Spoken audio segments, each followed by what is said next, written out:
నమస్తే అండి. ఈరోజు అయితే మనం దోసకాయ క్యాప్సికమ్ కర్రీ చేసుకుందామండి. సింపుల్గా చాలా టేస్టీగా ఉంటుంది. ముందంతే బాండి పెట్టుకున్నాను, నూనె వేసుకుందాం. నూనె కొద్దిగా వేసుకుంటే సరిపోద్దండి. నూనె అయితే కొద్దిగా వేడెక్కాలి. నూనె అయితే బాగా వేడెక్కిందండి. చూడండి, 2 ఉల్లిపాయలు అండి, 1/2 కేజీ క్యాప్సికమ్ అండి, చిన్న ముక్కలు చేసుకున్నాను ఇలాగా. అయితే ముందు మనం ఉల్లిపాయలు వేసుకుందాం.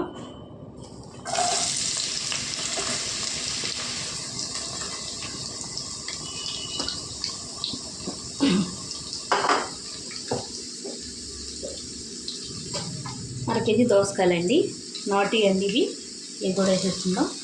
పుల్లగా ఉంటాయండి నాటు అయితే. నేనైతే గింజలు తీసేసాను. గింజలు వేసుకుంటే మీరు వేసుకోండి. ఇందులోనే క్యాప్సికమ్ కూడా వేసుకుందామండి. పచ్చిమిరపకాయలు ఒక 4 అండి, తర్వాత వేసుకుందాం.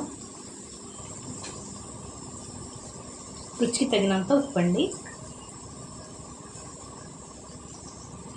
మళ్ళీ చూసుకొని వేసుకుందాం. కొద్దిగా పసుపు,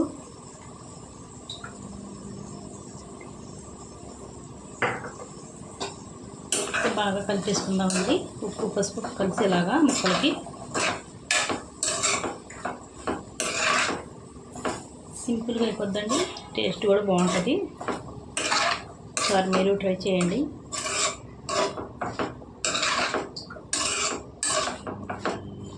బాగా కలిపేసుకొని మూత పెట్టి మగ్గించుకుందామండి.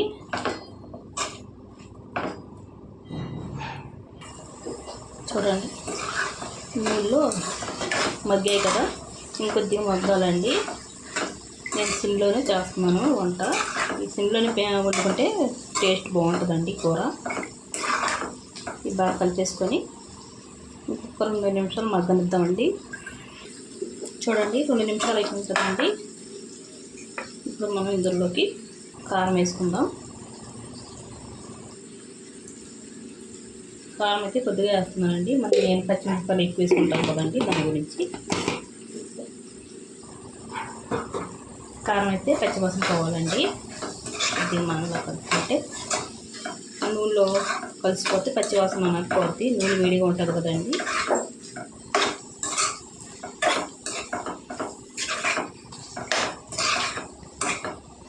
మనం క్యాప్సికమ్ వేసాం కదండి, టేస్ట్ చాలా బాగుంటుంది. ఇప్పుడు పచ్చిమిరపకాయలు కూడా వేసేసుకుందామండి.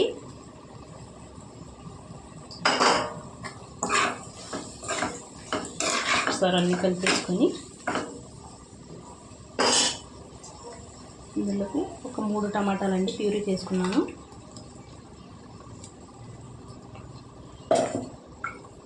ఒకసారి బాగా కలిపేసుకుందాం.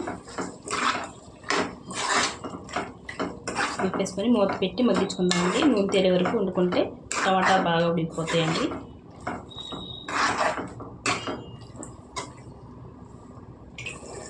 చూడండి, బాగా కలుపుకోవాలి. ఒకసారి కలుపుకుంటే టమాటాలు అన్నీ బాగా ఉడుకుతాయండి. మూత పెట్టుకొని ఇంకొక 2 నిమిషాలు వండుకుందాం. చూడండి, నూనె తేలేదు కదండి. నూనె తేలే వరకు ఇలా వండుకుంటే టమాటాలు అనేవి బాగా మగ్గిపోతాయండి. ఇప్పుడైతే ఉప్పు చూసుకుందాం మనం. ఉప్పు అయితే కొద్దిగా పడుతుందండి. కొద్దిగా నీళ్ళు వేసుకుందామండి. 1 గ్లాస్ వేసుకున్నానండి నేను నీళ్ళు అయితే.